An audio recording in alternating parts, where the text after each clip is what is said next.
Je m'appelle Frédéric et je suis doctorante en microbiologie à l'Institut universitaire de la vigne et du vin. Mon étude s'intéresse surtout à favoriser certains arômes qu'on recherche dans les vins. Et cette réaction elle est faite par une bactérie sur laquelle je travaille qui s'appelle Eunococcus honi. D'un point de vue un peu plus appliqué, dans lequel je parle du coup dans les expérimentariums, c'est d'essayer d'adapter petit à petit notre bactérie à l'acidité à avoir une bactérie qui est plus acido-tolérante, donc c'est-à-dire qui est plus résistante à l'acidité.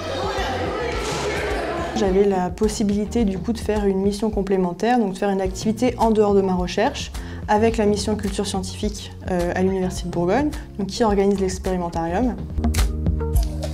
Cette étape de vulgarisation, c'est vraiment quelque chose qu'on apprend, donc du coup on a une formation pendant les expérimentariums qui nous apprend à avoir un cheminement, à amener, je veux dire, à avoir toutes les bases pour que le public ou les élèves puissent comprendre au final notre recherche et amener ça de manière à ce que ce soit vraiment une histoire, que ce soit compréhensible.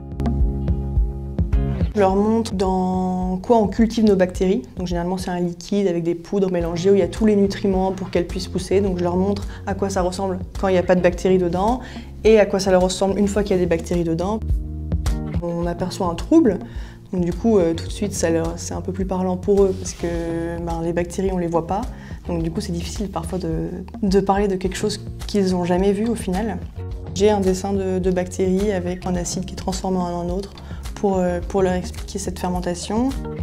J'ai du papier pH où je leur fais prendre le pH de l'eau et le pH d'une solution que moi j'ai faite au pH du vin.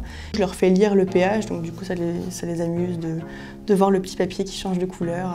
Donc ça c'est ce qu'ils aiment le plus parce que généralement les enfants ça marche bien. Essayer de faire des expériences parce qu'ils viennent aux expérimentariums et ils ont envie de faire des expériences.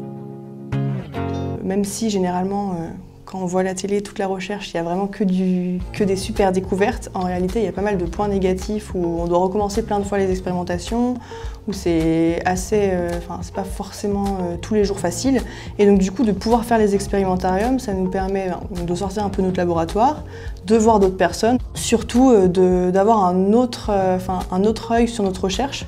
Parce que du coup, quand parfois on est un peu déprimé, c'est cool d'avoir 2-3 étudiants qui sont assez enthousiastes sur notre recherche, et qui nous font voir un peu les choses différemment et qui parfois nous donnent un peu des idées au final parce que à force de parler, c'est vrai que des fois on a vraiment des réactions qui sont assez intéressantes.